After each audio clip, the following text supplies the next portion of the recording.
मैं अपनी वाणी को विराम देने से पहले मैं यही कहूँगा, एक निरानिरी सिर्फ गुरु कृपा के ऊपर डिपेंड ना रहो। मैं बार बार कहता हूँ उसको, भाई सब कुछ गुरु कृपा से ही हो जाएगा। नहीं, अगर आप थाली में रोटी धर के न्यू कहो ना कि गुरु कृपा से मुंह में गल जाएगी, बिल्कुल नहीं गलनी। ठाके वो कर्म आपने करना पड़ेगा, वह ठाके मुंह में डालनी पड़ेगी। तो केवल ये करके एक बार गुरु कृपा से मेरे बच्चे ने नौकरी मिल जाएगी या गुरु कृपा से मेरा बेटा पास हो जाएगा, नहीं, कदापि नहीं। ये बहुत बड़ी भूल है। संघर्ष करो, बच्चों को शिक्षित करो, उनको मेहनत करना सिखाओ, ठीक है। तो सिर्फ किसी अदृश्य शक्ति के भरोसे बैठ करके और जीवन को बर्बाद करना या बच्चों का भविष्य खराब करना, ये एक बहुत बड़ी मूर्खता है, ठीक है। जहाँ गुरु का दायित्व है वहाँ पर गुरु अपने दायित्व को निभाए। शिष्य का जहाँ तक दायित्व है वो भी अपने दायित्व के ऊपर खरा उतरे, ठीक है। तुम्हारी मेहनत तुम्हारे काम आएगी और तुम्हारा काज तुम्हारे से ही सरना है, ये तुम्हारे ही हाथों से निपटना है। तो इसलिए आज का जो कालखंड चल रहा है इसके अंदर मैं यही कहूँगा कि बच्चों को शिक्षित करो, कंपटीशन के लिए तैयार करो, इस पाखंडबाजी से बाहर निकलो। क्योंकि मुझे ये कहते हुए अतिशयोक्ति नहीं, जो ऊपर उठ सके लोगों को उनको हमारी कमज़ोरी का पता था, ठीक है। वह अपना लेना तो पढ़ा करके किसी ने जज, किसी ने डीसी, किसी ने मजिस्ट्रेट लागे, हमारी उनने कमज़ोरी का बेरा था। हम इन दो ईंट खड़ी करके उनका आगे माथे टेकन सिखा दिए या हम हंडे गए पिपड़ा के तागे बंद दे, ठीक है, और समाज दब करके रह गया। तो मैं यही कहूँगा, इस पाखंडबाजी से बाहर निकलो, इन बुत प्रस्तियों को छोड़ो, बच्चों को काबिल बनाओ। आज साइंस का ज़माना है, शिक्षित वर्ग है, साइंस बहुत आगे जा चुकी है। तो बच्चों को कंपटीशन के लिए तैयार करो, क्योंकि आने वाला भविष्य वो हमारे बच्चों की तरफ ताक रहा है। और जब तक हम उत्तम कंपटीशन के लिए अपने बच्चों को नहीं खड़ा करोगे इस मैदान में, तो ना तो आप ऊपर उठाएंगे और ना हमारा समाज ऊपर उठेगा, ठीक है। यही हमारे पास एक हथियार हो, हमारे पास हथियार नहीं है, क्योंकि हमारे पास वो प्रॉपर्टी नहीं है इतनी कि हम जिसके बलबूते के ऊपर लड़ाई लड़ लेंगे, बिल्कुल नहीं है, ठीक है। क्योंकि हम तो दिन में मेहनत करके शाम में चूल्हा जला करके अपना कुछ काम चलाने वाले लोग हैं। तो हमारे पास एक ही हथियार है, जिस हथियार के बलबूते हम इस मैदान के अंदर डट सकते हैं, इस मैदान के अंदर ये लड़ाई लड़ सकते हैं, और वो हथियार है शिक्षा, केवल और केवल शिक्षा। हमारे कोई बच्चा अशिक्षित ना रहे, बच्चों को शिक्षित करो, उनको पढ़ाओ, उनको कंपटीशन के लिए तैयार करो। ये फालतू के और एंड बैंड छोड़ दो, इनमें कुछ नहीं धरा, भविष्य खराब मत करो अपना, ना इन बूता में कुछ धरा, ठीक है। कोई बूत न्यू नहीं आकर के कहेगा कि भाई तेरे पे के बन रही है के नहीं, क्योंकि इनके दो हाथ न्यू है तो ये अपनी आप तड़ान भी नहीं कर सकते, इतनी शक्ति भी इनके अंदर नहीं है।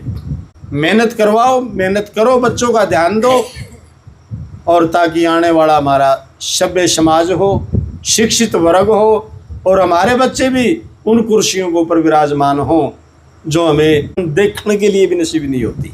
और उधर से सत्संग हमें उत्तम गुणों की तरफ लेके जाता है, वह हमें बुराइयों से बचाता है, अच्छाई की तरफ लेके जाता है।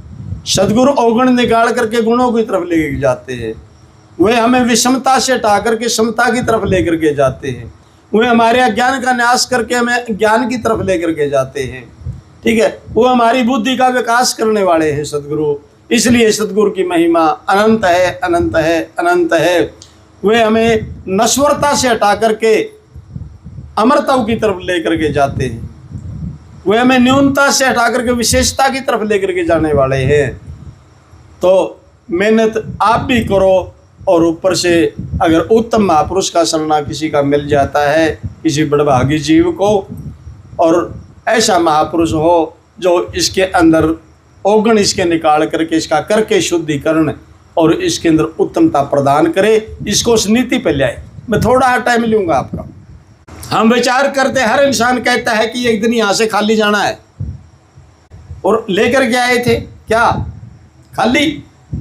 और ये भी सच्चाई है, जब यहाँ पर आए हम पैदा करे दूसरों ने, और पैदा गर्भ से बाहर आते ही नुआए दूसरे ने नुआए, और मुंह में खाना खिलाया दूसरे ने, और जब यहाँ से विदा लोगे तब भी नुआवें दूसरे नुआएंगे, और तेरा संस्कार भी करके दूसरे आओ।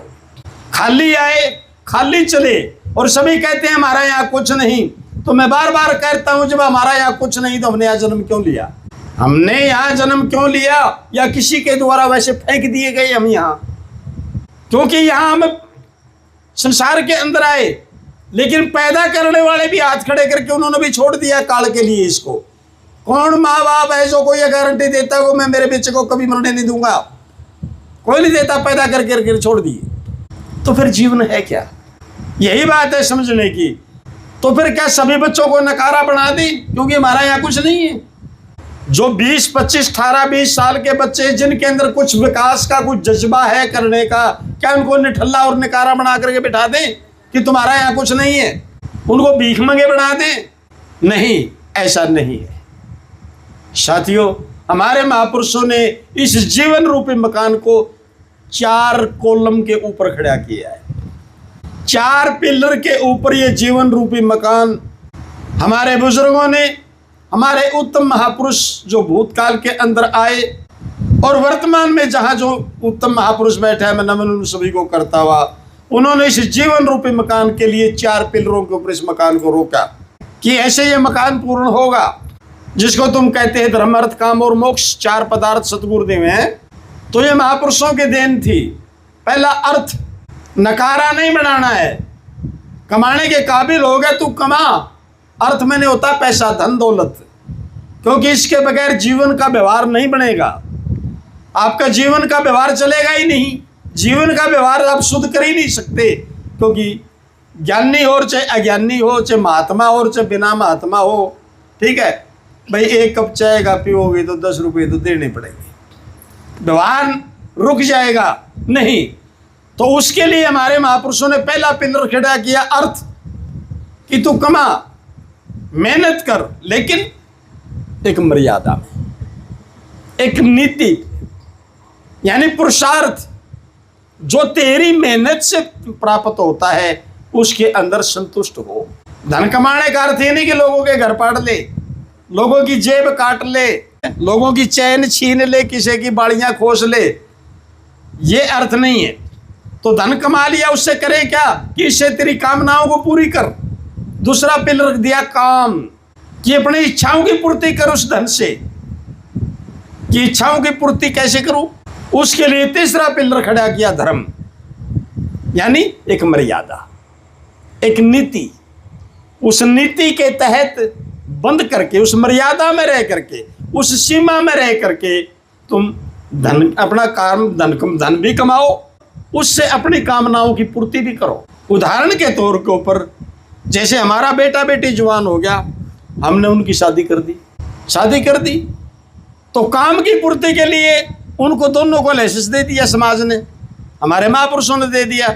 ठीक है भाई, ये तुम्हारा सर्टिफिकेट, इस मर्यादा में रह करके तू अपनी कामनाओं की आपूर्ति कर ले, लेकिन ये नहीं कि तू जगह जगह कुत्ते की तरह मुंह मारता फिर, उस मर्यादा के अंदर रह करके।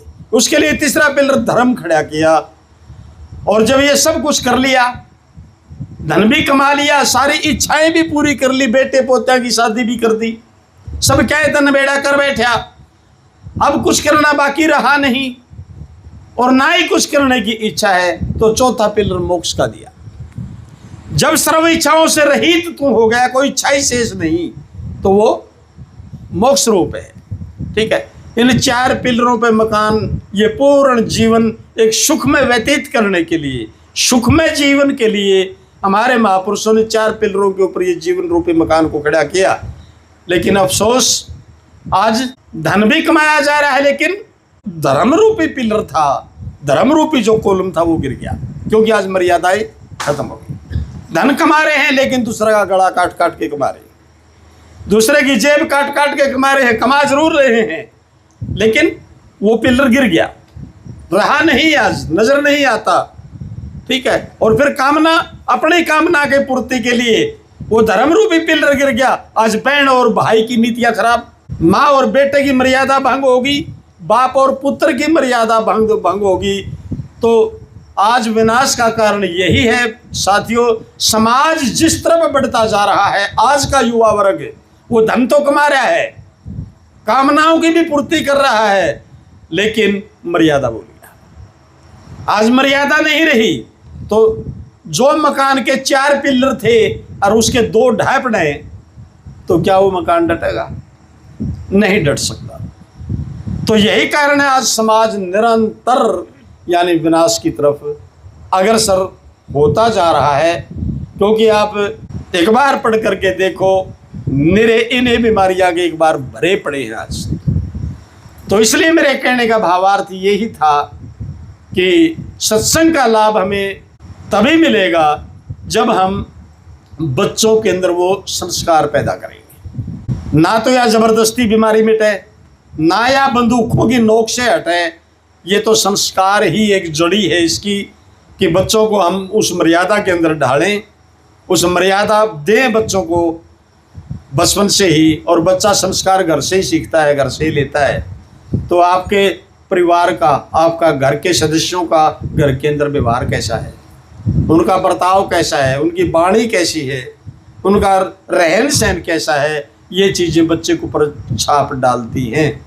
क्योंकि बच्चा जो देखता है वही करने की कोशिश करता है, ठीक है। और वही आपा कर रहे हैं, जो भी आपा करने लग रहे गर्भ तो सीख के आए थे क्या? आड़े लोग करते हुए देख वाई नकल कर हम सब नकली तो है, सारे नकल करने लग रहे क्योंकि देख देख के लग रहे हैं करने। उसने न्यू कराया मैं न्यू करूँ, उसने न्यू कराया मैं करूँ, तो सब नकल चाहिए तो सोता हो रहा है। एक छोटा दृष्टांत याद आ गया। एक महात्मा रहते थे कि नगरी के अंदर सभी की समस्याओं का समाधान बताते थे। और उसके पास एक दिन एक बंदा गया, वो जाके कहने लगा, महापुरुषों सभी की समस्याओं का हल बताते हो, मेरी भी एक समस्या का कोई समाधान बताओ। तो संत कहने लगे, भगत क्या समस्या है बोलो। कहने लगा, जी मैं इतना कमाया, काला बैल की तरह कमाया, मैंने अपना जीवन इस औलाद के लिए बर्बाद कर दिया सारा का सारा। बोला फिर आज बिला औलाद है, सुनती है नहीं, धजियां उड़ा रखी है, सारा धन बर्बाद करने पर तुले हुए हैं। वो महात्मा उसकी तरफ देख के हंसने लगा, कहने लगा, भगत एक चीज बताओ, तुम्हारे बाप ने तुम्हारे लिए क्या किया था? कहने लगा, जी उसने कुछ नहीं किया, जो कुछ किया मैंने मेरे बलबूते पे किया है।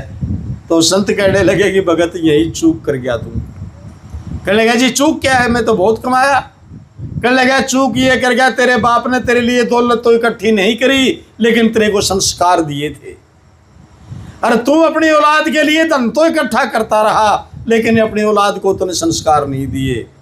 तो भगत याद रख, जहां संस्कार है वहां यह दौलत तो आ जाएगी, लेकिन तुम दौलत से संस्कार नहीं खरीद सकते। तो इसलिए प्रेमी बंधुओं, बच्चे का सबसे पहला गुरु माँ होती है।